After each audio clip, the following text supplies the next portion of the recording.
clave energética. Pero tenemos que tener en cuenta otros temas, como decimos, Banco Central Europeo, Reserva Federal. Estamos con la resaca todavía de los mensajes que nos dejaban la semana pasada.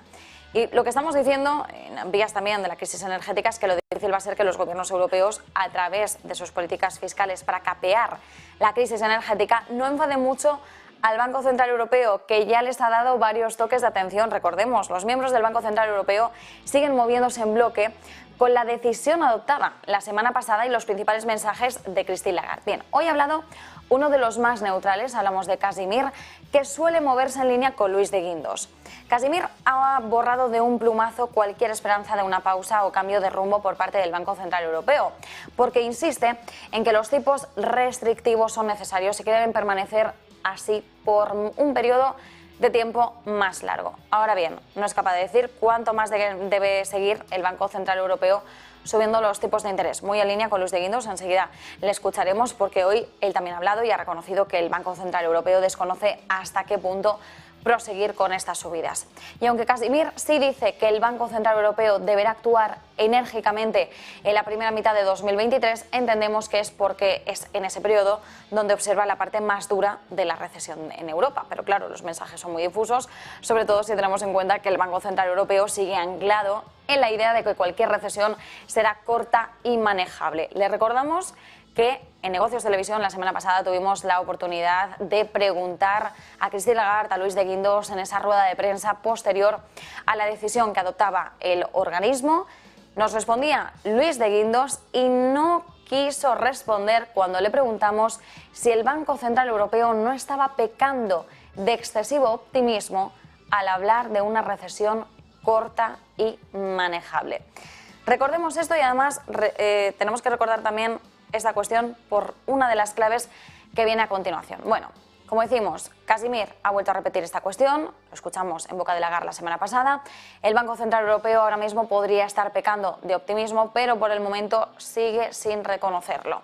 Casimir dice que los riesgos para la economía son claramente a la baja y que los riesgos de inflación son al alza y, ojo, porque los gobiernos europeos han vuelto a llevarse un toque de atención. Insisten que las políticas fiscales comienzan a aumentar el peligro de una mayor inflación y ya sabemos que, de ser así, el Banco Central Europeo pretende actuar con mayor dureza. Y aunque no ha sido por alusiones, como decimos, hoy también ha hablado Luis de Guindos. Él ha reconocido que las medidas que ha tomado el Banco Central Europeo hasta ahora no son suficientes y que deben tomar medidas adicionales. Eso sí, a la cuestión de hasta cuándo subirán los tipos de interés, el vicepresidente del Banco Central ha dicho que es honesto y ha reconocido que no sabe la respuesta a esa pregunta. Bueno, nosotros lo hemos dicho claramente, las medidas que hemos tomado hasta ahora no son suficientes. Tenemos que tomar medidas adicionales. Se pone de manifiesto en lo que es nuestro comunicado de política monetaria. En la rueda de prensa la presidenta Lagarde lo puso también claro, que tenemos que tomar medidas adicionales. Es decir, habrá más subidas de tipos de interés.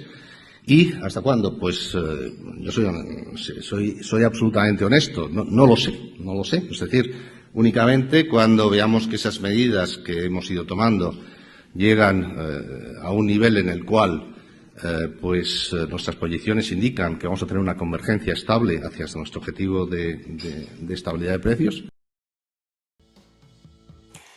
Esta semana, como decimos, las bolsas intentan reponerse de la resaca de la Fed y del Banco Central Europeo. Buscan catalizadores en los datos macro que las ayuden a reponerse de las fuertes caídas registradas la semana pasada, después del tono agresivo de los bancos centrales más mediáticos, y vimos cómo el pragmatismo se impone. Hay dos cosas importantes que los bancos centrales y en especial el Banco Central Europeo no nos dicen. ¿Cuáles son? Bueno, pues tendríamos dos factores seguramente. Por un lado, que no pueden aplicar las subidas de tipos que serían necesarias para reconducir la inflación hacia ese objetivo de en torno al 2% en el corto plazo, porque eso llevaría a una recesión seria vía deterioro del empleo y no están dispuestos a asumir ese coste. Y luego, que no pueden permitir que mientras ellos aplican políticas monetarias restrictivas, las bolsas suban y los bonos compriman sus tasas internas de retorno. Por esto, la agresiva dialéctica que hemos estado viendo, sobre todo la semana pasada, va tan dirigida a combatir la inflación y a frenar bolsas y bonos. Están intentando los bancos centrales influir todo lo posible con sus mensajes para frenar a un mercado que, si se recuperase con agilidad, les pondría en evidencia y diluiría los efectos de sus políticas monetarias más duras.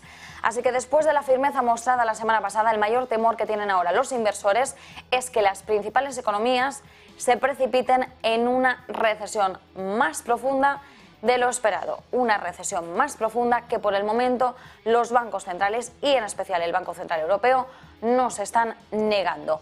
También se vuelve a hablar de un potencial error en esta misma línea por parte de los bancos centrales. Los bancos ya cometieron el error en su día cuando se mostraron, recordemos, excesivamente complacientes con la elevada inflación en 2021, y ahora preocupa y mucho que se estén mostrando demasiado relajados, demasiado optimistas ante el escenario de inflación y su posible impacto. Esta es la segunda clave, vamos a pasar a la tercera y les estábamos